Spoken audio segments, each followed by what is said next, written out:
할렐루야. 자, 옆에 있는 분 축복하도록 하겠습니다. 뭐라고 축복하느냐? 이렇게 축복하겠습니다. 어찌할꼬 어찌할꼬.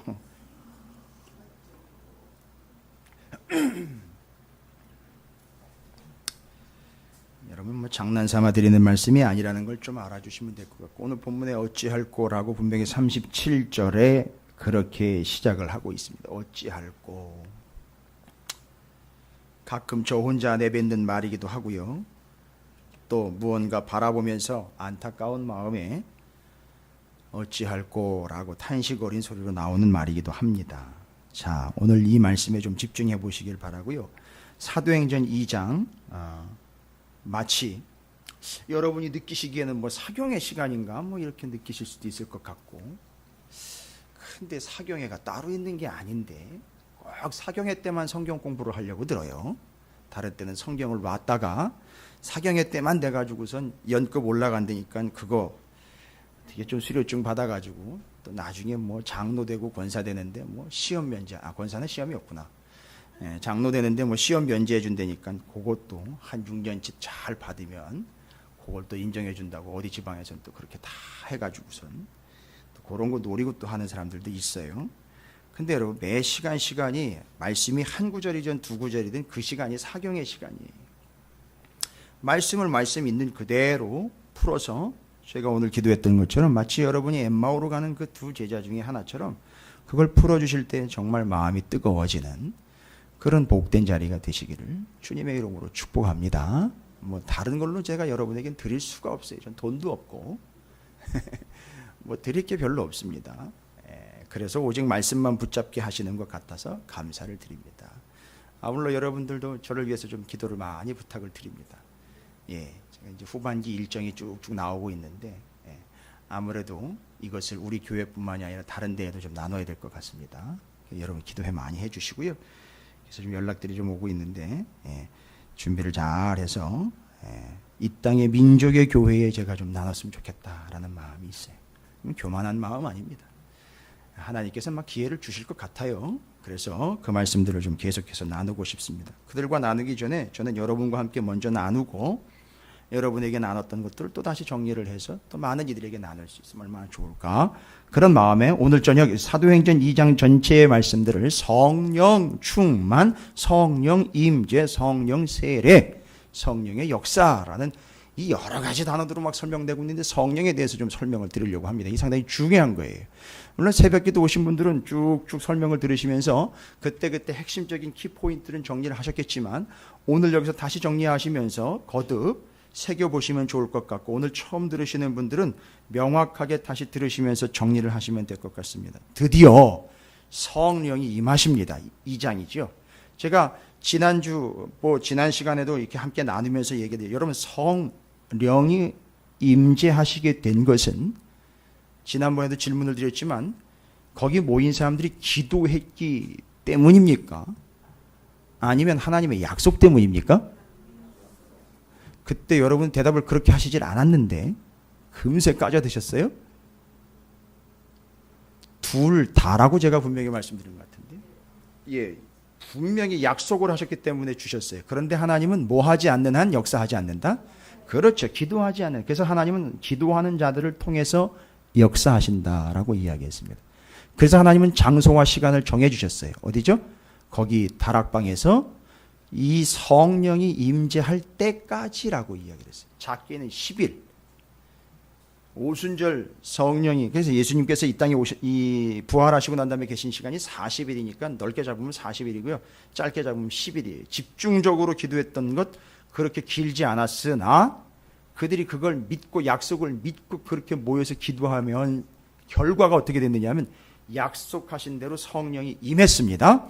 그게 2장의 내용이에요. 오순절날 이게 날이 이름에 그들이 다 같이 한 곳에 모였더니, 정해진 장소예요. 그리고 정해진 시간입니다. 이게 상당히 중요한 거예요. 정해진 장소와 정해진 시간은 그냥 교회가 예배 시간 1, 2, 3부를 정해놓은 게 아닙니다.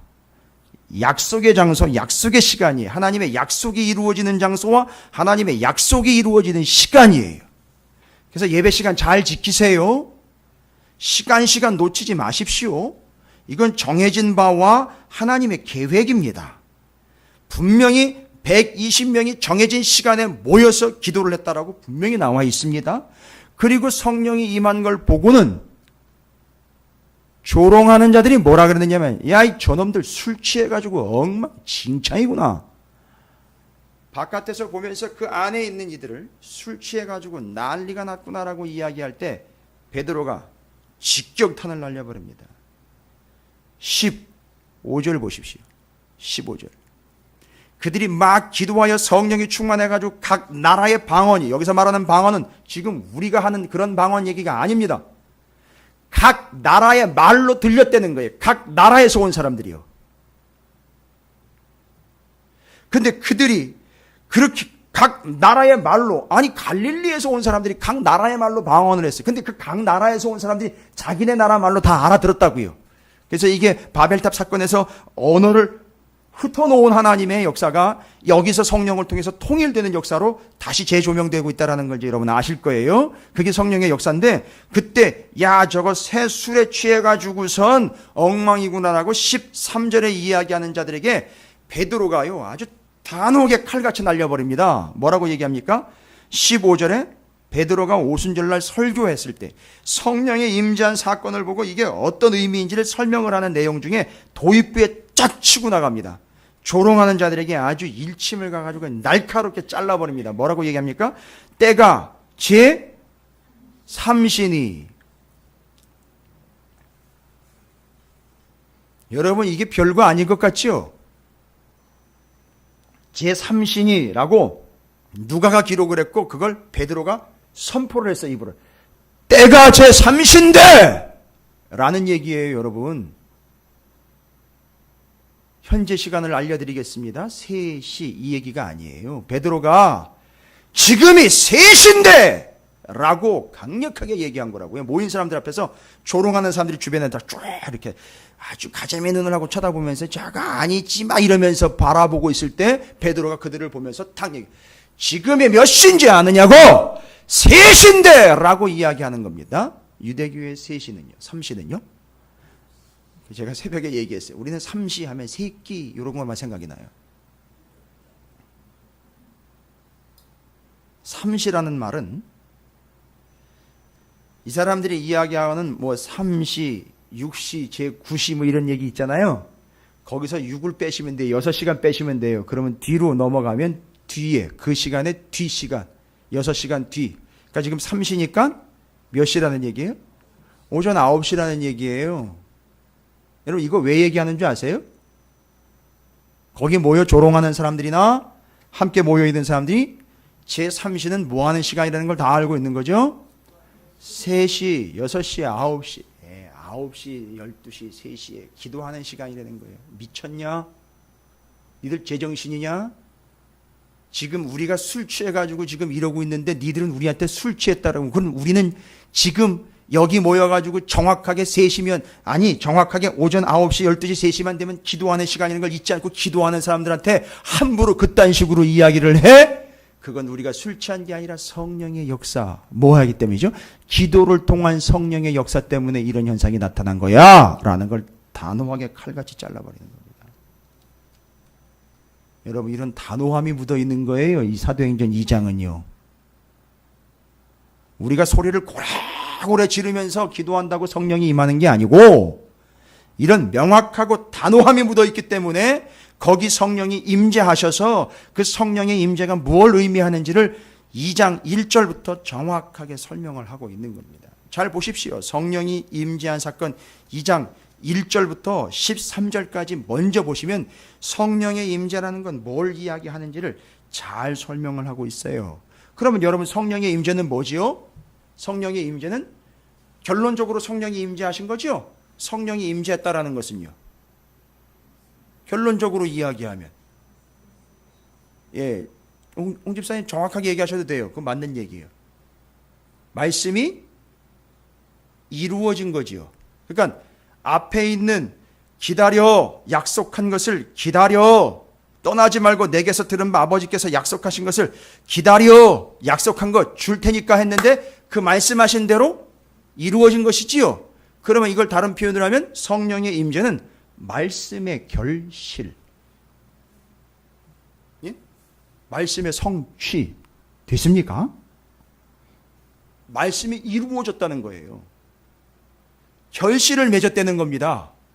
기도를 통해 결실을 맺었는데 뭐가 임한 것이죠? 성령이요. 그러니까 성령의 임재, 성령이라는 것은 결실, 곧 다른 말로요. 결실이라는 말은 뭐예요? 결실. 그렇지요, 열매. 그래서 성령의 열매라는 단어가 나오는 거예요. 그러니까 성령의 임재라는 것은 반드시 뭐라는 거죠? 결실이며 열매라는 거예요. 이걸 분명히 여러분이 잘 알고 계시지 않습니까? 어디에? 갈라디아서 5장 22절 23절에 분명히 나와 있어요. 성령의 임재는 결실인 거예요. 성령의 임재, 그 사람이 성령이 충만한 사람이요, 그 사람에게 성령의 증거가 있다. 그 사람 안에는 성령이 임재해 계신다. 성령이 역사한다. 그 사람은 성령으로 충만한 사람이다. 반드시 열매가 있겠다는 거예요. 반드시 결실이 있다는 거예요. 그러니까 이런 얘기는 좀 쉽지 않죠. 우리는 그냥 단순히 방언 터지면 성령 충만이라고만 이해를 하고 있어요. 근데 그 방언도 원래는 자기가 되는 대로 그냥 내뱉는 방언이 아니라 그 나라 사람이 그 나라 말로 알아들어야 되는 게 원래 본래 방언이었었어요. 자, 보시면 성령 충만은 열매예요. 그러면 그 사람이 성령이 충만해, 성령이 그에게 임재했다, 성령이 그에게 역사했다, 그가 성령 충만하고 있다라는 말은 갈라디아서 5장 22, 23절을 통해서 제가 말씀드릴게요. 오직 성령의 열매는 사랑과 희락과 화평과 오래 참음과 자비, 양선, 충성, 온유, 절제니 이 같은 것을 금지할 법이 없다는 거예요. 왜요? 법으로 금지를 해요. 이런 걸 법으로 조절을 합니까? No! 왜 조절이 안 됩니까? 왜 법으로 못 막습니까? 이게 뭐의 결과이기 때문이에요? 성령의 역사이기 때문에. 성령의 역사는 어느 누구도 막을 수가 없습니다. 됐습니까?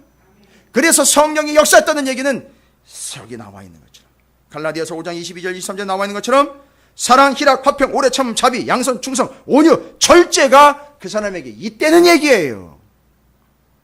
그게 그 사람에게 뭐가 임했다는 증거입니까? 성령이 임했다는 겁니다. 그래서 잊지 마세요. 성령은 열매요, 결실이라는 거예요. 반드시 열매와 결실이 있어야 돼요. 우리는 방언 터진 것만 성령 충만이라고 자꾸 얘기를 해요. 조심하십시오. 방언이 틀렸다는 게 아니라 그게 전부가 아니라는 걸 분명히 인지하시기 바랍니다. 방언보다 더 중요한 게 사랑, 희락, 화평, 오래 참음, 자비, 양선, 충성, 온유, 절제예요. 이겁니다. 이게 성령의 열매요. 성령이 임하고 있다는 증거입니다. 성령에 사로잡혀 있다는 증거예요. 잘 보십시오. 여러분 주변 보시고 다른 교회 보시고 여러분이 알고 지내고 있는 신앙생활하고 있다는 사람들 죄다 보십시오. 그러나 가재미 눈을 뜨고 평가는 하지 마세요. 제발. 그건 성령 없다는 증거니까. 그거 보십시오. 그거예요. 명확한 겁니다. 그 열매들이 있는 것.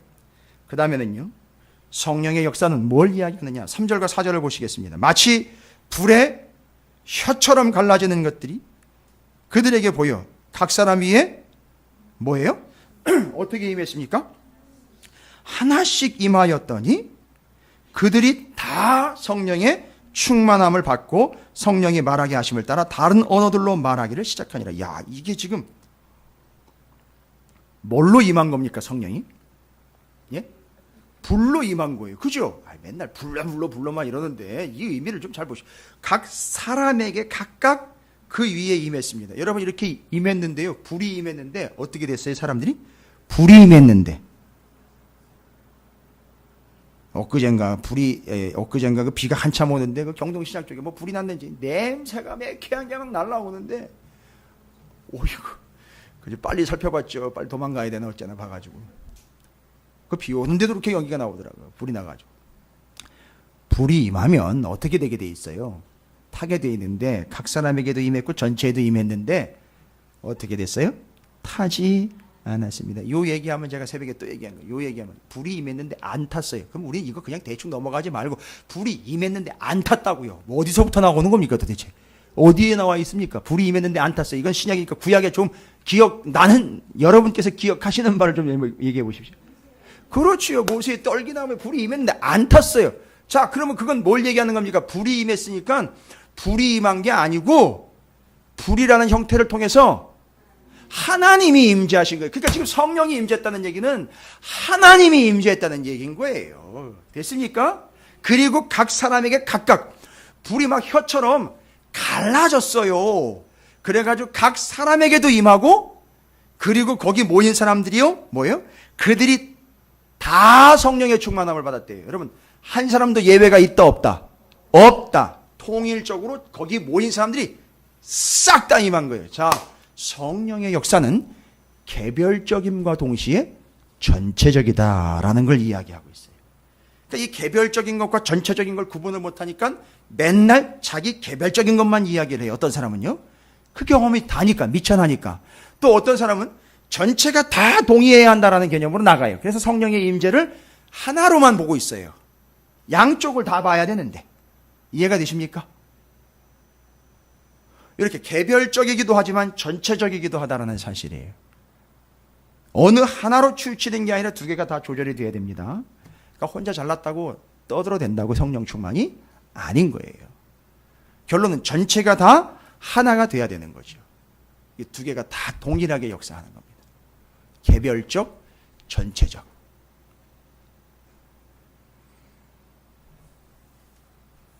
자, 성령의 역사는, 성령의 임재는, 여기 불의 혀같이 갈라진 성령의 임재라는 걸 이야기했는데, 임재했으나 타지 않았습니다. 예, 불로 임하며 천둥으로 임하며 번개로 임하는 구약 성경의 여러 예들을 봤을 때 그것은 곧 하나님의 임재라는 것이죠. 성령의 역사는 결국 첫 번째로 말씀드린 거죠. 말씀대로 결실을 맺은 거죠. 그러니까 성령의 역사는, 성령의 증거는, 성령이 임했다라는 것은 열매를 맺음이라는 거예요. 어렵지 않죠? 그러나 이걸 지금 차분히 설명을 하고 있는 거예요. 지금 이 본문들이 그렇게 설명을 하고 있는 겁니다. 그래서 우리는 그걸 이해하기 쉽게 여러분과 함께 제가 정리를 하고 있는 겁니다. 지금 제가 세 가지 얘기 드린 거 기억나십니까? 예. 나름대로 잘 정리를 해 보십시오. 그 다음에 성령의 역사는요, 성령의 임재는 뒤에 넘어가 보시면요, 11절 보십시오. 그레데인과 아라비아인들이라 우리가 다 우리의 각 언어로 하나님의 뭐예요? 큰 일을 말함을 듣는도다 하고. 아, 그러면 그 각 동네에서 온 사람들이 각 그 나라 말로 들었다 그랬잖아요. 그죠? 거기 120명이 모여서 기도를 했는데 이 갈릴리 사람들이라고 그랬어요. 저 위에 예수님이 활동했던 때에서 내려온 갈릴리 사람들이 뭔 얘기입니까? 그 촌 것들이 이런 얘기예요. 어떻게 지금 외국어인 방언을 이렇게 잘하고 있지? 중요한 거는요, 그걸 했네 안 했네 보다 더 중요한 게 뭔지 아십니까? 그 내용을 다 알아들었다는 거예요. 죄송합니다. 이해하십시오. 짓거린 게 아니라 알아들었다는 거예요. 그 사람들이 무슨 내용을 하는지, 방언을 하는데 그 내용이 어떤 내용인지를 알았다는 거예요. 옆에 있는 사람이 저거 우리나라 말인데, 내가 살고 있는 지역의 언어인데 내 귀에 잘 들리는 거예요. 여러분, 내용이 무슨 내용이겠습니까? 그 내용이요? 제가 지금 읽어드린 이유는 다 이유가 있는 거예요. 그 내용이 11절을 다시 읽어드릴게요. 그레데인과 아라비아인들이라 우리가 다 우리의 각 언어로 들었지요. 그 사람들이 막 얘기하는 걸 들었죠. 방언하는 걸 들었죠. 근데 그 내용을 보니까 내용이 뭐래요? 하나님의 큰 일을 말하더라는 거예요. 하나님의 큰 일이 뭘까요? 여기 지금 사도행전이죠? 여기 지금 사도행전이죠? 사도행전이니까 성경으로 이야기하면 누가복음의 얘기를 예수님이 나면서부터 공생의 십자가, 죽음, 부활, 승천까지의 이야기를 방언으로 다 얘기했다는 거예요. 무슨 내용인지 지금까지 이렇게 해석을 안 했다고요. 자세하게 설명을 안 했다고요. 추정도 못했습니다. 왜냐하면 본문을 자세히 보면 다 나와 있는데 설명은 단 한마디도 안 하고 대충 성령이 임한 방언 터진다고 이야기만 딱 던져놓고 그냥 끝나버렸어요.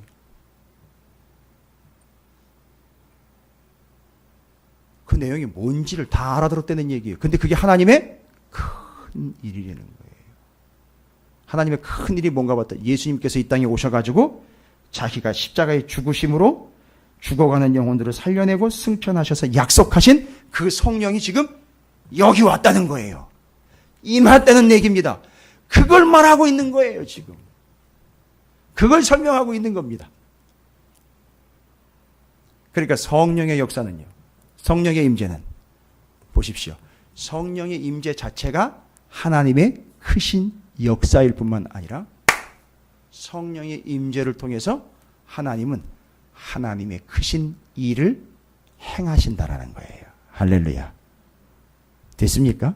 기도를 통해서 하나님이 일하시는 것처럼 성령의 역사 임재를 통해서 하나님이 크신 일을 행하신다 라고 정리를 하고 있는 겁니다. 여러분, 이게 지금 성령의 역사에 대한 순서대로 그걸 이야기하는 거예요. 그런데 그걸 보고도 정말 이건 무식하게 이럴 데 없는 거죠. 이건 정말 개념이 안 잡혀 있는 거죠. 그걸 보고 뭐라고 얘기를 했다고요?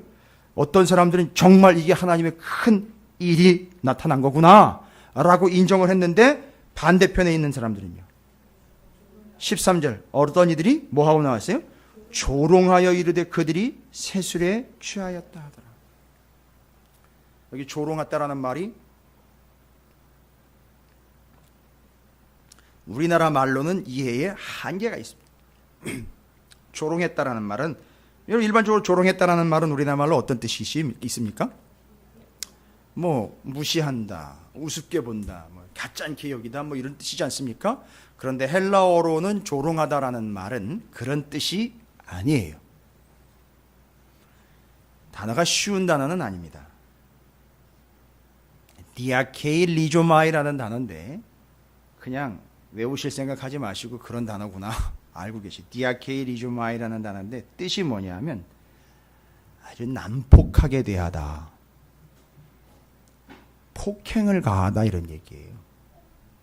조롱하다라는 게 지금 말로 이렇게 그냥 상처를 주거나 무시하고 외면하는 게 아니라 난폭하게 대하고 폭행을 가한다, 죽다. 그러니까 적극적으로 이야기하면 죽인다라는 말이에요. 그러니까 지금 이 사람들은 성령이 임재하신 사건을 보고 그걸 어떻게 대하고 있죠? 아주 난폭하게 거기에다가 폭행을 가해가지고 어떻게 하려고 그러죠? 죽여버리려고 하는 것이죠. 무슨 얘기입니까?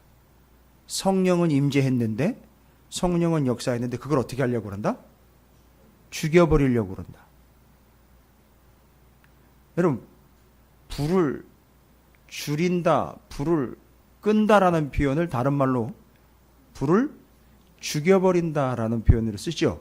그러니까 지금 이 표현을 죽인다, 폭행을 가한다, 난폭하게 대하여 성령의 임재를 어떻게 하려고 그런 거죠? 성령의 임재를 어떻게 하려고 그러죠?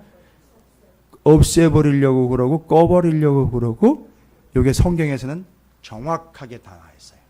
정확하게 나와 있어요. 성령을 어떻게 하려고 그래요? 소멸시키려고 한다는 거예요. 와우.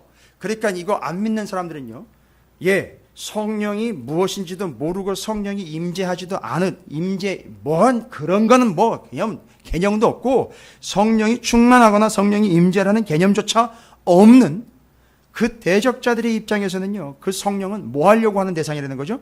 소멸시키려고 하는 거죠. 그런데 신앙생활을 한다 하는 사람들, 심지어 교회에서 성령을 소멸시키는 작자들이 있다는 거예요. 그러니까 맨 끝으로 이야기하려고 하는 건 뭐냐면 13절을 통해서 절대 성령은 어떻게 해서는 안 된다? 소멸시켜서는 안 된다라는 얘기예요. 요 마지막으로 정리한 성령의 임재와 역사에 대한 한 가지 사건은 성령이 소멸되지 않도록 우리가 어떻게 해야 되는 거죠? 성령이 임할 때 어떻게 임했습니까? 약속을 믿고 말씀을 믿고 끝까지 기도함으로 그 약속이 이루어진 게 성령의 역사죠. 그러니까 성령을 소멸시키지 않도록 하려면 그와 같이 똑같이 그게 어떻게 돼야 되죠? 지속돼야 된다는 거예요. 뭔 얘기인지 아시겠죠? 이게 끝까지 가야 된다는 얘기예요. 그래서 성령을 소멸시키지 말라라는 말씀이 데살로니가 전서 5장 12절부터 22절까지 정확하게 나와 있어요. 성령 소멸하지 말라는 얘기는 데살로니가 전서 5장 19절에 더 정확하게 나와 있어요. 성령을 소멸하지 말고라고 나와 있어요. 아예. 그럼 데살로니가 전서 5장 16절부터 22절까지 여러분이 너무너무 잘 아시는 구절인데 거기 성령을 소멸하지 말라는 단어가 가운데로 딱 박혀 있어요. 16절부터 22절. 제가 그걸 일부러 자른 게 아닌데 16절부터 22절까지 말씀을 보면 가운데 정확하게 가운데 19절에 성령을 소멸하지 말라라고 나와 있어요. 그러니까 나머지 다른 구절들은 바로 성령이 소멸되는 것과 같은 레벨이라는 얘기예요. 거기 뭐라고 나와 있는지 들어보시죠. 데살로니가 전서 5장 16절부터 22절까지 이렇게 나와 있어요. 항상 기뻐하라. 쉬지 말고 기도하라. 범사에 감사하라. 이것이 그리스도 예수 안에서 너희를 행하신 하나님의 뜻이니라. 성령을 소멸하지 말고 예언을, 여기서 예언은 어떻게 될 거야 가가지고 뭐 기도 받으면 돼 쉬고 해가지고선 기도 좀 해봐 뭐 물어보고 이런 거 얘기하는 거 아니에요. 하나님의 말씀을 있는 그대로 전하는 선포의 말씀을 멸시하지 말고, 그 다음에는요 범사에 헤아려 좋은 것을 취하고. 이거 좋은 것은 지가 좋은 거 아니죠. 하나님 보시기에 좋아하신 토부의 개념입니다. 악은 어떤 모양이라도 버리라 라고 나와 있는데 거기 딱 중앙에 성령을 소멸하지 말라라는 얘기가 나와 있어요. 그러니까 잘 보세요. 성령을 소멸하지 말아야, 성령이 소멸되지 아니해야 어떻다는 얘기입니까? 제가 너무 큰 응용 문제를 드렸나요? 다시 한번요. 항상 기뻐하라. 쉬지 말고 기도하라. 범사에 감사하라. 성령 소멸하지 말아라. 예언을 멸시하지 말아라. 범사에 헤아려 좋은 걸 취해라. 하나님 보시기에 좋은 걸 취해라. 악은 어떤 모양이라도 버려라 라고 이야기하는데 그거의 맨 가운데에 성령을 소멸하지 말라고 얘기를 했어요. 근데 만약에 성령이 소멸되면 어떤 일이 일어난다는 얘기입니까? 이 전체적인 문장이 가지고 있는 뜻으로 이야기한다면 그렇지요. 기쁨도 없고, 그렇지요. 기쁨도 없고, 기도는 날아가 버리고, 감사는 뭔 감사입니까? 예언이요? 하나님의 말씀을 완전히 무시하면서 자기 것으로, 자기 개념으로, 자기 똥에다가 말씀을 구워 먹는, 떡을 구워 먹는 그런 패역함이 생기는 것이고, 범사해야 하려 좋은 것은 지 좋은 것만 해야 하는 산당의 삶을 살아갈 뿐만 아니라 악은 어떤 모양이라도 버려야 되는데 악과 뒤엉켜가지고 이게 악인지도 모르고 내가 뭐 하고 있는지도 모르는 삶을 살아가게 되는 게 결론은 뭐가 소멸됐기 때문이라는 얘기죠. 성령이 소멸됐기 때문에. 여러분 이 의미를 정확하게 좀 이해하시기 바랍니다. 그러니까 성령이 소멸되지 아니해야 항상 기뻐하는 거예요. 일부러 기뻐한다고 기뻐하는, 여러분 표정 보면 다 나오지 않습니까? 기쁜지 아닌지. 아니 교회에서 자그마한 일 하나 하는 것만 봐도 이게 기뻐서 하는 건지 그냥 어거지로 하는 건지 다 나오지 않습니까? 그건 뭐 저는 얘기 드리고 싶진 않아요. 그런데 그건 결론은 뭐냐? 성령이 얼마나 소멸되어 있는지에 대한 걸 보여주는 거예요. 오 찔려.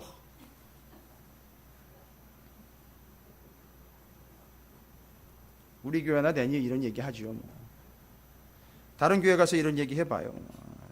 두 번 다시는 안 불러줄 거예요. 그 교회만 있나요? 다른 교회도 있죠. 가서 전해야죠. 여러분 요거 우습게 보지 마십시오. 데살로니가 전서 5장 16절부터 22절까지 이거는 하나님께서 성령의 영감으로 주신 말씀이에요. 정확하게 깨닫게 해주신 말씀이에요. 성령이 소멸된 자들의 특징, 기쁨이 없어요. 기쁨이 없다고요. 홍 권사님 오늘 기쁨으로 오셨습니까?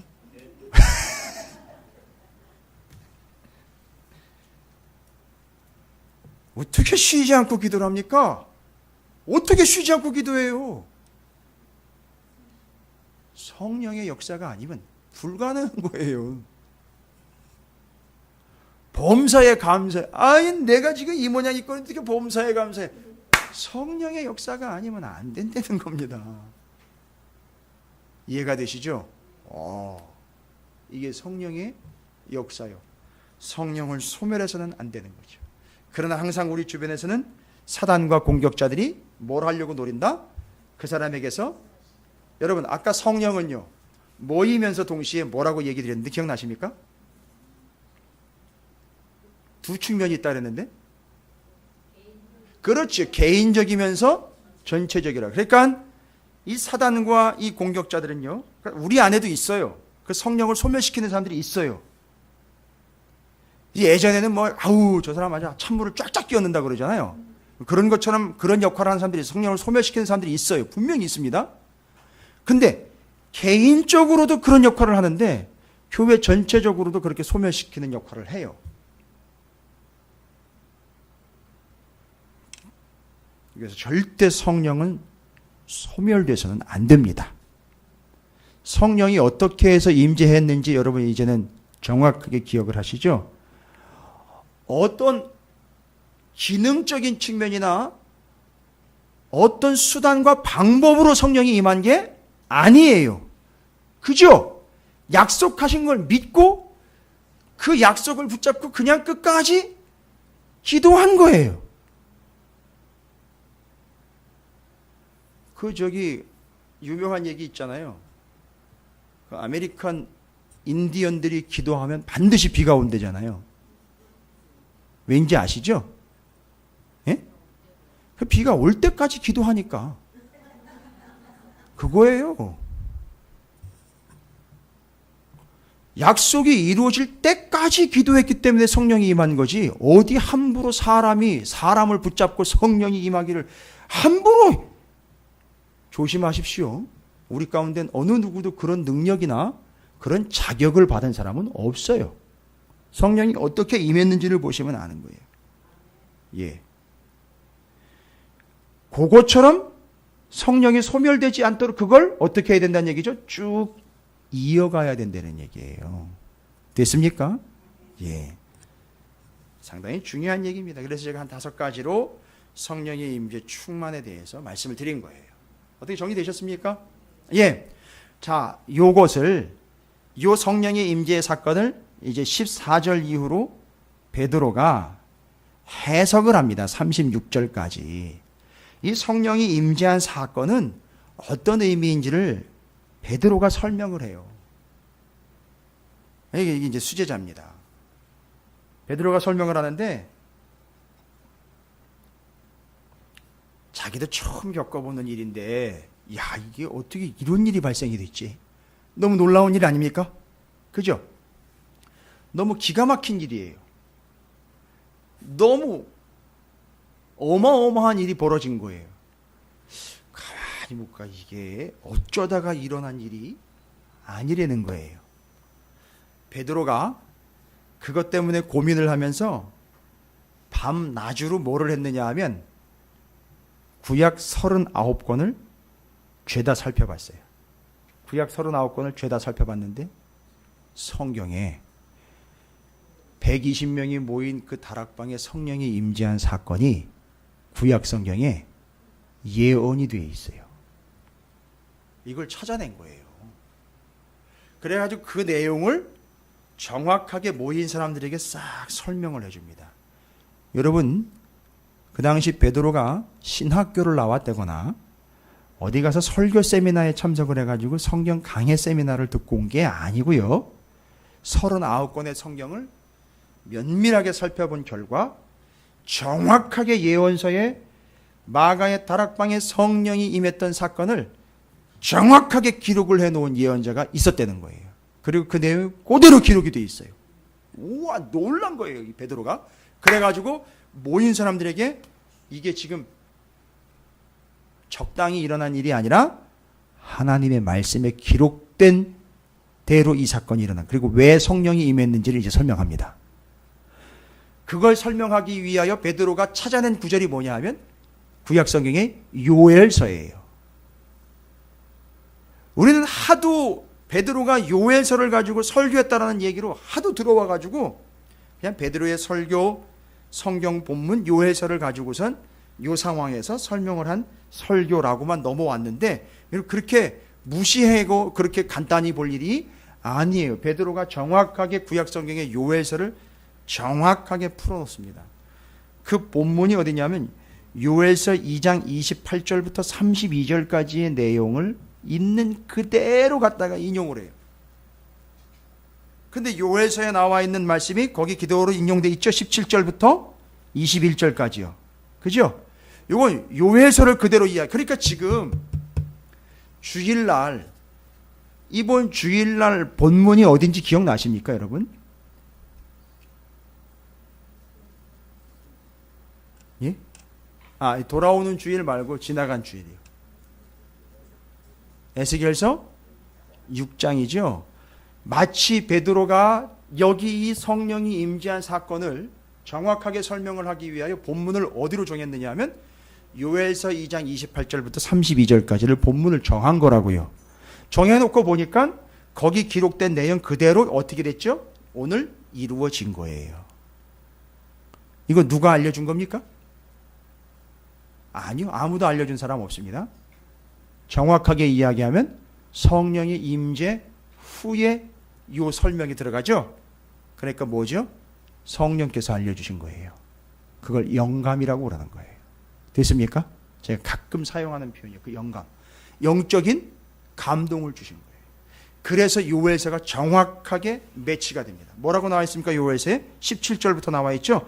하나님이 말씀하시기를 말세에 내가 내 영을 모든 육체에 부어주리니 너희의 자녀들은 예언할 것이요 너희 젊은이들은 환상을 보고 너희의 늙은이들은 꿈을 꾸리라. 그때 내가 내 영을 내 남종과 여종들에게 부어주리니 그들이 예언할 것이요 또 내가 위로 하늘에서는 기사를 아래 땅에서는 징조를 베풀리니 곧 피와 불과 연기로다. 주의 크고 영화로운 날이 이르기 전에 해가 변하여 어두워지고 달이 변하여 피가 되리라. 뭔 얘기입니까? 종말의 때가 온다는 얘기죠. 마지막 때가 오기 전에 누구든지라는 얘기예요. 야, 그때가 오기 전에, 그때가 오게 되면 끝나는 거잖아요. 심판주로 오신다는 얘기죠. 그게 어떻게 하라는 거죠? 그때가 되기 전에 어떻게 해야 되는 거죠? 누구든지 주의 이름을 부르는 자는 구원을 받으리라 하였느니라. 성령이 임했죠. 요엘서에 분명히 성령이 임재한 얘기하고 있죠. 요엘서에서 성령이 누구에게 임했습니까? 성령이 누구에게 임했습니까? 정해놓은 사람에게요?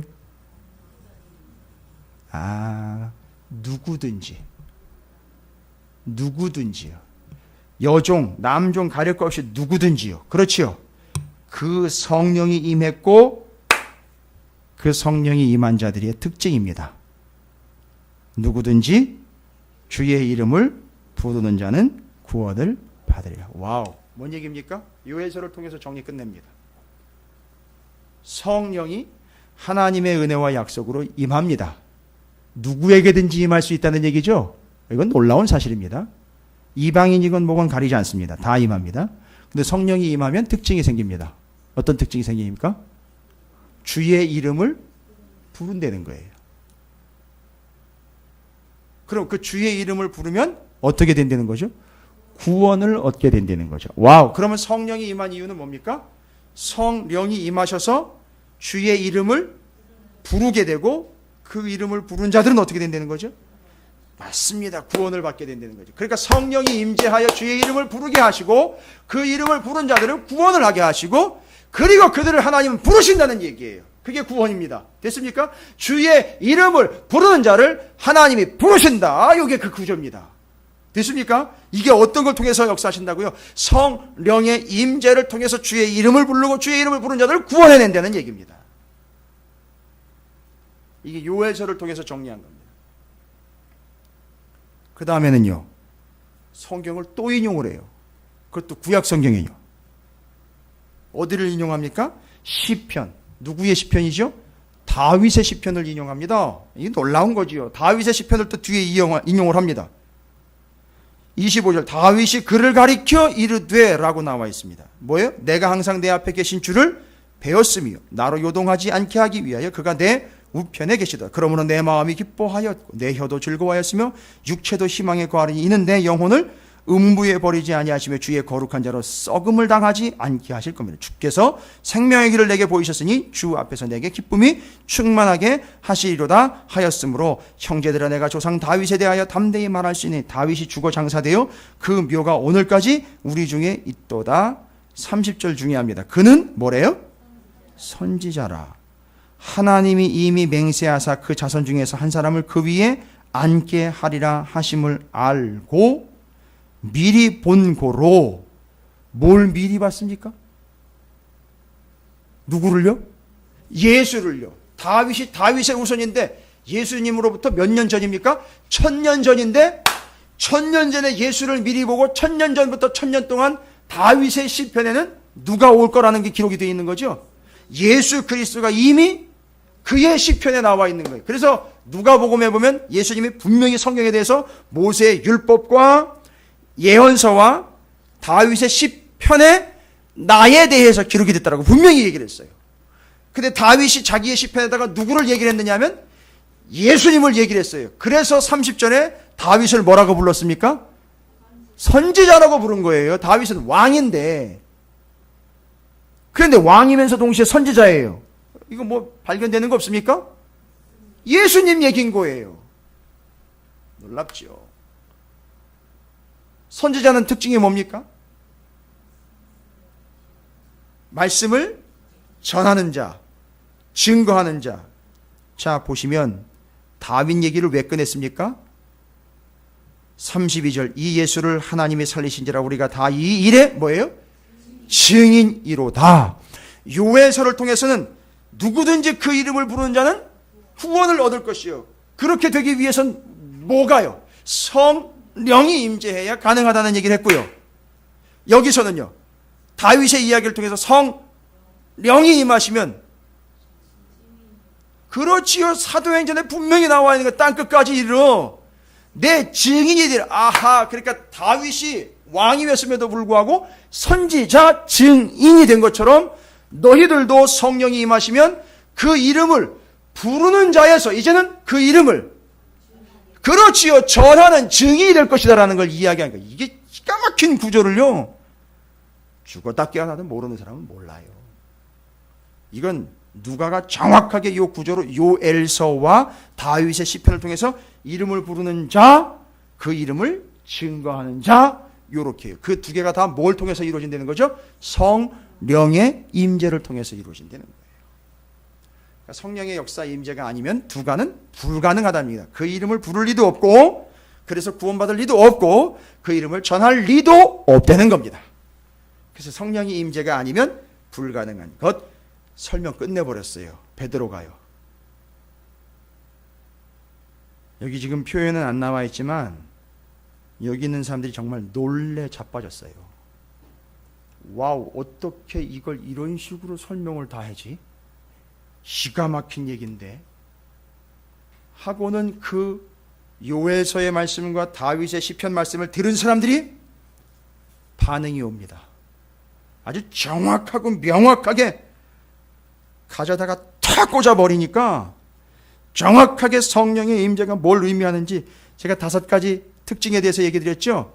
베드로가 그 정리한 것 얘기 드렸죠. 그 이름을 부르는 자 구원을 얻고 그들이 바로 또 그 이름을 전하는 자가 되어 증인이 된다는 놀라운 사실을 싹 정리를 끝내버렸어요. 이걸 다 듣고 나니까 거기 모였던 사람들이요, 세상에 무식하기가 내가 이를 데가 없네. 내가 완전히 그냥 쓰레기였네. 난 아무것도 모르네. 나는 예수를 내 손으로 죽였네. 막 난리가 난 거예요. 거기서 베드로가 정확하게 말씀으로 탁탁탁탁 집어내가지고 정리 딱 끝내버리니까 거기 모였던 사람들이 난 정말 쓰레기네. 야, 난 몰라도 너무 모르는구나 하면서 뭐라고 얘기합니까? 이 말을 듣고 뭐예요? 마음에 찔려라고 나와 있어요. 여러분, 마음에 찔려, 여러분 그냥 여기 찔린다라는 말이 뭐 가책을 받았다 이런 얘기가 아니에요. 헬라어로는 카타니소라는 단어인데요, 이것도 상당히 좀 중요한 의미입니다. 카타니소라는 말은 뭐냐면, 여러분 뭐예요? 예? 다시 들려드려요? 어우, 손 아파. 무슨 소리를 제가 표현한 겁니까? 말이 달리는 소리인데 말 발굽소리예요. 카타니소라는 말, 여기 찔렸다라는 말은 마른 땅에 말이 달리면 그 무지막지한 말이요, 그 파워풀한 말이 한번 팍 치고 나갈 때 땅이 확 패이는 거 있죠? 그걸 얘기하는 거예요. 지금 성령이 역사해가지고 그 말씀이 팍 들어오니까 야, 내가 진짜 쥐뿔도 모르는 아주 사악한 죄인이 나한테 성령이 이게 임재하신 게 아니라 내가 소멸시켰던 거구라는 걸 막 깨닫는 거예요. 내가 죄된 게 막 딱 깨달아지는 거예요. 그러니까 그게 찔린 거예요. 그리고 찔리니까 그 마치 말 발굽으로 그냥 가슴을 확 후벼판 것처럼 그렇게 그냥 팍 베어버린 거예요. 그러니까 질문이 바로 나와요. 뭐래요? 우리가 어찌할꼬? 이때에는요, 말이 말 발굽으로 팍팍 치고 나갈 때 여러분 그 옆에서 뻣뻣이 서 있을 수가 없이 도망가면서 그냥 그 자리에 주저앉는 것처럼 팍 주저앉아가지고선 뭐라고 얘기를 했다고요? 어찌할꼬라고 대답을 합니다. 내가 어떻게 해야 되나 이제. 이것 역시 뭐의 증거라는 거죠? 성령의 역사의 증거인 거예요. 그러니까 이 어찌할꼬라는 이 소리는 죽었다 깨어나도 성령이 소멸된 자나 성령이 임재하지 않은 자들은 절대 한 번도 내뱉을 수 없는 말이에요. 어찌할꼬, 어찌할꼬. 저 사람 어찌할꼬. 그런 건 하지도 마세요. 그건 이미 성령 소멸된 사람들 얘기가 지 얘기나 하라는 거예요. 자기 얘기나. 내가 어찌할꼬. 이런 나를 내가 어찌할꼬. 지금 자기가 자기를 어찌할꼬라고 이야기한 거기다 대답을 합니다. 베드로가 이르되 너희가 뭐 하래요? 회개하여 각각 예수 그리스도의 이름으로 세례를 받고. 자, 그럼 두 개 나와요. 두 단계 나왔죠? 뭐래요? 회개하고 세례를 받고 죄사함을 받으라. 그리하면 성령의 선물을 받으리니. 그 1번 표시되어 있죠, 성경에. 그거 밑에 이 1번을 뭐라고 설명을 해놓고 있습니까? 또는 성령을, 예? 성경은 다 같은 성경일 텐데. 1번이요, 1번.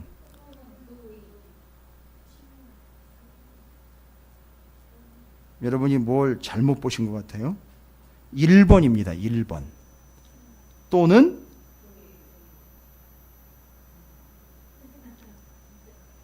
이상하다. 다른 겁니까? 1번이 또는 성령을 선물로라고 나와 있는데 3번이 돼 있어요. 이거 걸렸어요. 요거 이제 또 걸고 넘어질 게 하나 걸렸네. 요게 이제 요 차이네요. 그러니까 지금까지 요거 차이도 발견하지 못한 거죠, 지금. 이게 차이가 나면 안 되는 거거든요, 원래는. 같이 가야 되는 거예요. 왜냐하면 이게 달아놓은 주석이 다르다는 얘기인 거예요, 지금. 다르면 안 되는 거거든요. 순서대로 가야 되는데. 이거 얘기해야 되겠습니다, 제가. 바로 그 성령을 선물로 받으리니라는 얘기예요. 다른 해석에는 그렇게 나와 있어요, 또. 선물로 받는다라고 나와 있어요. 그렇죠? 1번으로 되어 있는 게 있어요. 그러니까 이건 얘기를 해야 된다는 거죠. 여기 성경책 만든 데다가 얘기를 해야죠. 자, 그러면 성령의 선물을 받으려니 이래니까 또 우리는 뭘 얘기를 하냐면 또 그 위에 뭐 또 좋은 거 뭐 주실 거 아니면 이런 식으로 얘기해요. 그런데 다른 해석에 보면 뭐라고 나와 있다고요? 그 성령을 선물로 받는다는 얘기예요. 어떻게 할 때요? 회개하고 세례를 받을 때에 라는 얘기예요. 됐습니까? 이거예요. 그래서 그 성령을 선물로 받는다. 그럼 무슨 얘기냐면 그렇게 할 때 성령을 받는다라는 얘기겠죠. 이 본문 순서대로는요. 그렇죠? 그러면 여러분 이거는 양쪽이 다 성립이 됩니다. 어떻게 해요? 이렇게 할 때에 성령을 선물로 받지만 앞에 있는 사람들 아까 얘기 드렸죠. 어떻게 됐죠? 마음에 찔려 푹 주저앉으면서 뭐라고 얘기했다고요? 어찌할꼬. 이거 자체가 뭐라는 거죠? 성령의 역사지요. 그렇죠. 그럴 때 그들 어찌할꼬라고 물어볼 때에 답을 줬죠. 회개하고 성령의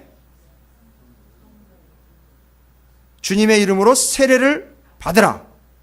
회개하고 세례를 받아라라고 이야기했죠.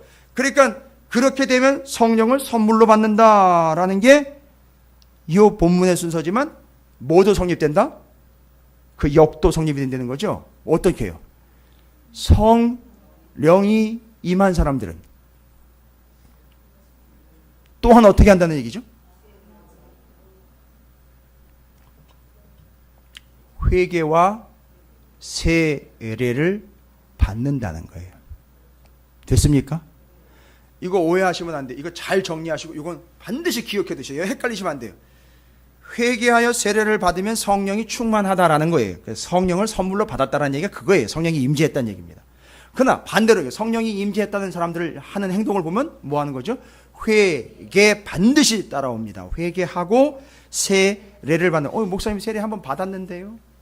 또 받는다는 얘기입니까? 아니요. 여기서 세례라는 말은 오해하시면 안 돼요. 세례는 형식적인 것, 성례를 이야기하는 게 아니라 여기서 세례라는 말은 들어보십시오. 성경에 나와 있는 세례의 영적 의미를 이야기하는 거예요. 세례의 영적. 여러분 세례의 영적 의미가 뭔지 아십니까? 들어보세요. 세례는 세례 요한이 줬던 물을 붓는 형식이나 다른 걸 믿었다가 교회로 들어오는 사람들을 걸러내기 위한 형식이나 심지어 유대교로 들어올 때도 세례를 줬어요. 확인하기 위해서. 이런 절차상의 문제가 아니고 세례의 본질적인 의미예요. 성경에 다 설명이 되어 있어요. 그걸 이야기하는 거, 이건 형식을 이야기하는 게 아닙니다. 마태복음 28장 19절 그러므로 너희는 가서 모든 민족을 제자로 삼아 아버지와 아들과 성령의 이름으로 세례를 베풀고 내가 너희에게 분부한 모든 것을 가르쳐 지키게 하라. 볼지어다 내가 세상 끝날까지 너희와 항상 함께 있으리라 하시니라. 그 다음 거요. 로마서 6장 3절입니다. 무릇 그리스도 예수와 합하여 세례를 받은 우리는 그의 죽으심과 합하여 세례를 받은 줄을 알지 못하느냐. 그러므로 우리가 그의 죽으심과 합하여 세례를 받음으로 그와 함께 장사되었나니 이는 아버지의 영광으로 말미암아 그리스도를 죽은 자 가운데 살리심과 같이 우리도 또한 새 생명 가운데서 행하게 하려 함이라. 끝으로 한 군데 더 얘기 드립니다. 갈라디아서 3장 27절 누구든지 그리스도와 합하기 위하여 세례를 받은 자는 그리스도로 옷 입었느니라. 세례를 받았다라는 게 지금 계속 바울이 이야기하는 것과 마태가 이야기하는 것 잘 정리를 해보시면 로마서, 갈라디아서 이거 다 정리를 해보면 세례를 받았다라는 게 뭘 의미하는지를 정확하게 여기다 설명을 해놨어요. 세례 받는다라는 건 세례는 딱 한 번 받아요. 근데 세례를 받았다라는 말은 뭘 의미하느냐 하면 예수 그리스도와 연합하는 걸 이야기하는 거예요.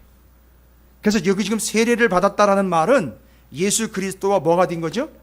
하나가 되는 거죠. 연합을 이야기하는 거예요. 그러면 연합이라는 게 뭡니까? 하나님, 이거 어떻게 이해를 해? 연합이라는 말은 내가 그거 그가 내고 막 이렇게 헷갈리는 거 뭐 이런 걸 이야기하는 겁니까? 그게 아니라 갈라디아서에서 얘기했잖아요. 누구든지 그리스도와 합하기 위하여 세례를 받은 자는 그리스도로 뭐예요? 옷 입었느니라. 그러니까 합했다라는 말은 뭡니까? 여러분 지금 여러분께서 보고 계시는 것처럼 이걸 설명을 드리면 이걸 입어서 옷과 제가 합해진 거예요. 하나가 된 거라고요. 이해가 되십니까? 이렇듯 뭐 하라는 거죠? 예수 그리스도를 덧 입으라는 거예요. 그게 합일이고 연합이라는 거예요. 이상하게 짬뽕 되는 걸 얘기하는 게 아니라 세례라는 것은 그리스도와 하나가 되는 거예요. 연합되는 걸 이야기하는데 여러분 예수 그리스도와는 어떻게 연합이 됩니까? 아무리 예수님의 이름을 수십 번 수천 번 부른다고 연합되는 게 아니고요. 갈라디아서에 나와 있는 말로는요. 예수 그리스도를 옷 입고 덧입는 걸 얘기하는 거예요. 그럼 뭔 얘기입니까? 어떻게 하라는 얘기입니까?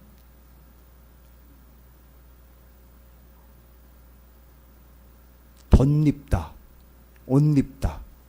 뭔 얘기입니까? 다른 게 아니고요.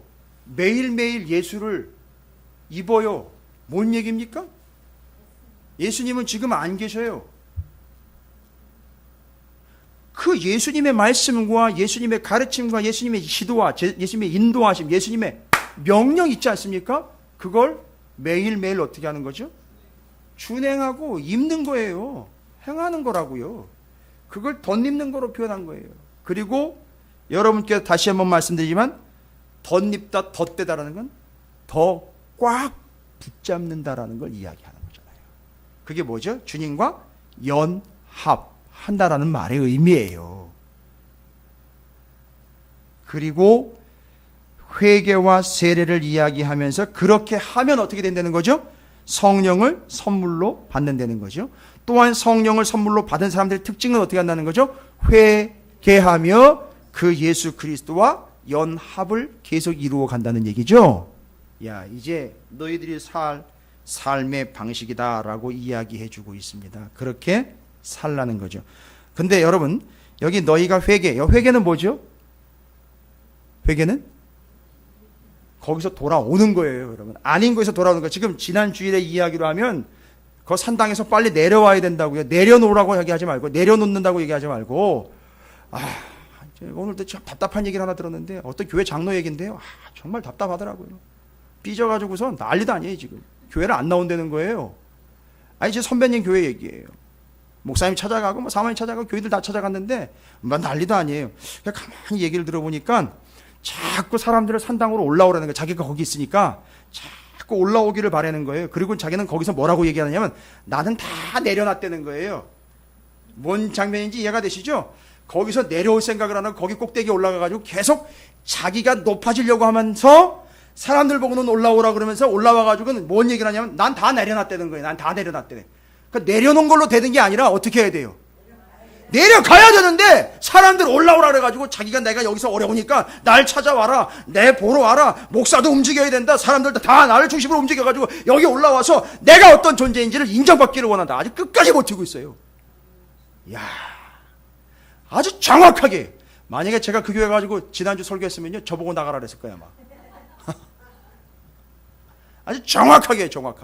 제가 제 선배님이라 말씀드리기는 좀 그렇고 그래서 아이고 거기도 하나 있네. 그러니까 내려올 생각을 안 하고 자꾸 내려놨다는 얘기만 해요. 난 다 내려놨는데 하면서 알고 보니까 산당 꼭대기에 올라가가지고 내려놨다는 얘기만 계속 하고 있는 거예요. 뭐죠? 거기서 자기가 계속 높아지는 걸 원하고 있는 거예요. 답 안 나옵니다. 절대 안 나옵니다. 답. 그리고 교회 옮긴다는 얘기를 하는 거예요. 무슨 얘기입니까? 교회 옮기는 게 아니라 다른 산당 가겠다 이 얘기인 거예요. 뭔 얘기인지 아시겠죠? 이 개념 잘 정리하십시오. 그러니까 우리 교회 수준 정도면은요 이런 거 다 분별할 줄 아셔야 돼요. 그런데 예수 그리스도와 합하여 회개는 돌아오는 거예요. 내려오는 거라고요. 근데 이게 명령형이요 2인칭 복수예요. 2인칭 복수, 회개. 잘 보세요. 2인칭 복수면 뭔 얘기예요? 여기 너희들 모두라는 얘기예요. 여러분 모두는 반드시 어떻게 된다는 거죠? 회개해야 된다는 얘기고, 그 다음에 세례 받으라는 얘기는요 3인칭 단수예요. 여러분 이거 복잡한 얘기고 어려운 얘기인데 상당히 중요한 얘기예요. 2인칭 복수는 무조건 다 돌아오십시오. 내려오세요. 회개하세요. 라고 이야기하고, 세례 이야기요. 주님과 연합, 주님을 더 꽉 붙잡고 그 주님의 말씀을 날마다 덧입어가는 것, 이거는요 여러분 개인 각자가 씨름해야 될 일입니다 라는 걸 얘기하는 거예요. 누가 해주는 게 아니에요. 자, 그러면서 뒤에 어떤 역사가 나타나는지 보십시오. 이걸 다 받아들였어요. 여기 있는 사람들이 어찌할까 하면서 이걸 다 받아들였습니다. 그런데 어떤 역사가 나타나는지 보십시오. 41절입니다. 그 말을 받은 사람들은 뭐 했대요? 세례를 받음에. 이 말은 좀 전에 우리가 이야기한 것, 형식적으로 세례를 안 받은 사람들은 형식적으로도 받고, 이미 세례를 받은 사람들은 아까 말씀드린 것처럼 더 주님을 꽉 껴 안으면서 집중적으로 씨름합니다. 개인적으로 개별적으로 기도에 들어가든지 말씀을 붙잡든지 해가지고 더 주님을 껴안습니다. 덧입습니다. 이날의 신도의 수가 얼마예요? 3천이나 더하더라. 여러분 이게 어떻게 이런 일이 일어난 거죠? 이게 다 풀려요. 이제 성령의 특징, 성령의 역사의 특징 중에 두 가지 속성 가지고 있는 거 말씀드렸죠. 어떤 거죠? 개인적이면서, 여러분 지금 얘기하는 거잖아요. 성령이 임했어요. 그러니까 개인적으로 어떤 역사가 나타났습니까? 좀 전에 얘기 드리고 세례를 받아서 주님을 어떻게 되는 거죠? 더 개인이 더 꽉 붙잡고 놓지 않은 거였죠. 근데 전체적으로 어떤 일이 일어납니까? 전체적으로 어마어마한 일이 났잖아요. 개인적으로 세례를 받아 주님을 더 꽉 붙잡는 역사가 나타났는데 그것 이후로 전체적으로는요, 한 번에 3,000명이나 더했다라는 이야기. 이게 전체적으로 나타난 역사죠. 이런 구분을 좀 할 줄 알아야 돼. 이제는 이 성령의 역사를 통해서 사도행전 2장의 이 내용들이 쫙 이해가 되고 풀리는 거예요. 이제 와. 그리고요, 잘 보십시오. 그들이 사도의 가르침을 받아 서로 교제하고 떡을 떼며 오로지 기도하기를 힘쓰니. 잘 보세요. 오로지 뭐 하기에 힘썼어요? 이것도 분명 뭐를 지금 그대로 본다고 있죠. 오로지 기도에 힘쓰. 아니 이거 그냥 자기들이 필 받아가지고 그냥 생각해서 만들어낸 게 아니잖아요. 기도에 만든 게 아니잖아요. 이거 분명히 뭐를 그대로 따라하고 있잖아요 지금. 그렇지요. 오순절 마가다락방에 성령이 임할 때까지 모여서 기도했던 걸 그대로 또 하고 있는 거예요. 됐습니까? 어렵지 않습니다. 어렵지 않아요. 사람마다 두려워하는 43절입니다. 사도들로 말미암아 기사와 표적이 많이 나타나니 믿는 사람이 다 함께 있어 모든 물건을 서로 통용하고. 잘 보십시오. 전체를 보지만 서로 어려운 사람이 있고 부족한 사람이 있으면 서로를 어떻게 한다는 거죠? 나누어주고 챙긴다는 거죠. 지금 개별적으로 지금 성도들과 교회가 이 역사를 이루어가고 있는 거 여러분 보이십니까? 전체적인 것과 개별적인 게 지금 조화를 이루어가면서 이거 보이시는 거, 이게 다 보이시죠? 요거예요. 지금 이 교회에 지금 이 역사가 나타난 거예요. 전체적인 것, 개별적인 다 성령의 역사라는 것을 다 말하고 있습니다. 잘 보십시오.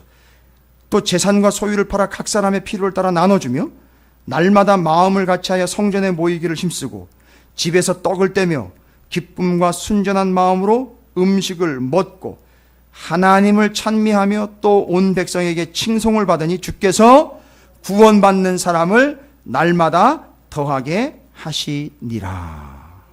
이게 다 뭐가 됐기 때문이죠? 순서대로 돼야 돼요. 성령의 역사의 임재 5가지 설명드렸죠? 그거 이해가 돼야 되고, 베드로 사도가 그게 어떤 의미인지 요엘서하고 시편 말씀 가지고 정리 끝냈죠? 이름을 부르는 자 구원을 얻게 하시려고 하고 구원받은 자들은 그 이름을 전하는 자가 되게 하시기 위하여 라는 거 나왔죠. 그리고 그걸 들으니까 야 내가 정말 쥐뿔도 몰랐구나. 나는 무식쟁이로구나. 내가 정말 죄인이로구나 깨닫고 어찌할꼬 라고 할 때에 답이 나왔잖아요. 어떻게 해야 된다는 얘기죠? 돌아와 내려오라고. 그리고 주님과 긴밀한 관계로 주님을 더 꽉 붙잡고 말씀을 더 붙잡고 더 입어 또 붙잡고 악착같이 또 붙잡으란 말이야 하면 그에게 성령이 임재하시게 된다는 얘기인 거죠. 그런데 성령이 임재하니까 개별적인 역사와 전체적인 역사가 나타나요. 개별적인 역사를 예를 들자면 개인적으로 주님을 막 붙잡고 기도에 힘쓰는 역사가 막 나타납니다. 전체적으로는요 한꺼번에 막 3,000명이 막 불어나고 난리가 납니다. 그래서 전체적인 것과 개인적인 역사가 동시에 다발적으로 함께 일어납니다. 그게 교회가 된 거예요. 정리됐습니까? 그리고 한 사람 한 사람이 소외되지 않도록 그 한 사람 한 사람을 챙기는 역사가 또한 개별적으로 나타납니다. 그러나 전체는요 함께 통용하며 나누는 역사가 또한 나타나는 게 교회였다라는 거죠. 그러면서 주님은 그 성령의 결과로 성령의 역사로 어떻게 해요?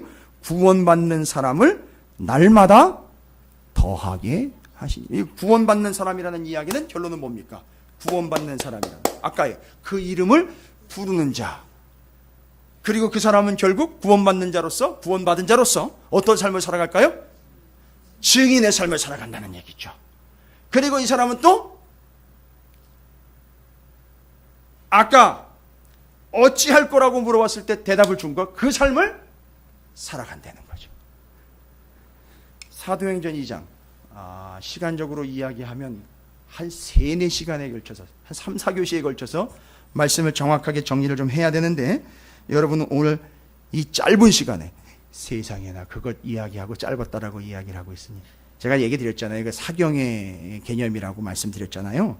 이게 지금 정리가 되어 있는 바입니다. 여러분 어떻게 잘 정리가 되셨습니까?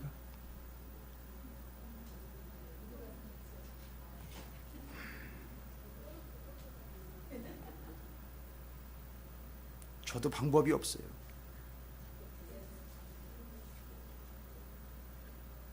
성령이 여러분에게 임하셔서 여러분이 이 말씀들로 더 정확하고 의미 있게 정리가 될 수 있기를 주님의 이름으로 축복합니다. 놀라운 역사가 나타나요. 참 증거가 드러납니다. 사도행전 2장 다시 읽어보시면은 여러분께서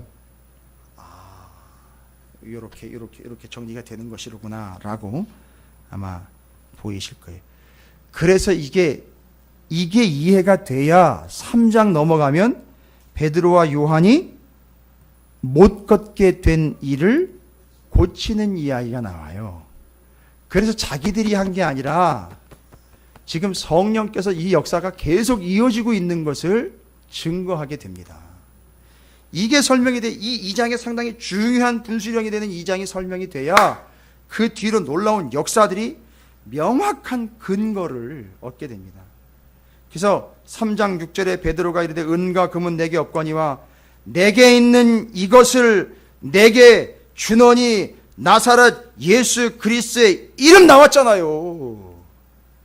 왜 나사렛 예수 그리스도의 이름이라고 굳이 콕 찍어가지고 예수의 이름, 예수의 권능, 예수의 능력도 있는데 왜 예수의 이름이라 그랬을까요? 이름을 부르는 자, 이름을 전하는 자. 지금 뭐라고 얘기합니까? 6절만 설명합니다. 적용이에요. 적용. 앞에 있는 거 적용입니다. 너 나면서부터 못 걷는 자, 너는 이제 뭐 하는 자가 돼야 되는 거죠? 6절로 이야기하면 내게 있는 이것을 내게 주노니 성령이 있다는 얘기죠. 성령이 있으면 어떻게 한다는 겁니까? 아까 이야기로면요. 예수의 이름을 부르는 자. 그러니까 지금 너 지금 주저앉은 너 살려면 네가 예수의 이름을 불러. 그런데 지금 베드로와 요한은요, 그 주저앉은 자에게 뭐 하고 있는 중입니까? 예수의 이름을 전하고 있는 거예요. 여러분, 이렇게 정리가 되는 겁니다. 근데 그 이름을 전하거나 그 이름을 부르는 사람은 반드시 뭐가 있다는 얘기죠. 그렇지요. 그러니까 지금 내게 있는 것으로는 내게 준다라는 거를 사람들은 이름이라고 얘기를 해버렸어요. 틀린 건 아니지만 이름을 부를 수 있으려면 그에게 성령이 있어요. 그 성령 준다는 얘기인 거예요. 이게 간발의 차이인데, 아주 미묘한 차이인데, 이런 차이를, 간발의 차이를 정확하고 명확하게 찝어내지 못하니까 둘이 뭉실해버린 거예요. 성령의 역사가. 내게 있는 것으로 너가 준다라면 내 안에 성령이 계시는데 이걸 너도 받아라 하면서 너 그 이름을 부르는 자가 되어라. 믿지? 여러분, 이름을 부른다는 이야기는 믿는다는 얘기예요. 그만 믿는다는 거는 그 순간에 입으로만 믿는 게 아니라 뭐가 역사해야, 성령이 작용하고 역사해야 예 내가 믿습니다라고 나온단 말이에요. 제가 어제 신방을 갔어요. 오늘 수술을 앞두고 있는 장종만 성도를 제가 신방을 갔습니다. 제가 거기서 어마어마한 성령의 임재를 경험을 했어요. 아시죠? 그냥 몸이 불편하셔가지고 딱 한 번 교회 등록하시고 잠깐 오셨다가 이옥선 성도님 남편이셔요. 지금 몸이 안 좋으셔가지고 오늘 수술을 받으셨는데 어제 제가 기도해 드리러 갔어요. 그런데 이분이 기도를 해드리기 위해서 손을 붙잡자마자 울음이 탁 터지는데, 터지면서 고백하시는 게 저희 어머니가 돌아가시고 난 이후로는 교회를 제대로 가본 적이 없습니다 라고 고백을 하면서 수술 끝나고 뵈야지요 하니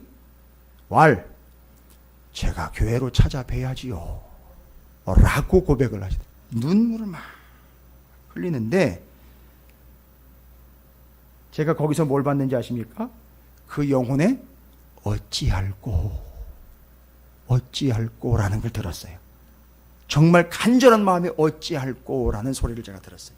그리고 눈물이 나오고 스스로 어머니 돌아가시고 난 다음에 교회를 안 나갔습니다. 그거 왜 저한테 얘기를 해요? 제가 뭐라고요? 그런데 성령이 역사하시는 거예요. 그걸 감지를 하는 겁니다. 본인은. 그 절박한 상황 앞에서 어찌할꼬라는 탄식이 나온 거예요. 그 안에서. 그래서 제가 간절히 기도합니다. 그리고 다른 거 필요 없습니다. 내가 예수 믿습니다. 고백하시고 살려주세요라고 고백하십시오. 그게 입으로 시인하는 거잖아요. 그 이름을 부르는 거잖아요. 제가 거기서 다 설명을 드릴 수가 없잖아요. 그렇게 그냥 시켰어요. 이름을 부르십시오. 예수님 믿습니다. 예수님 나 살려주세요라고 그 이름을 부르는 자 구원을 얻고, 베드로와 요한은 그 이름을 부르라고 전하고.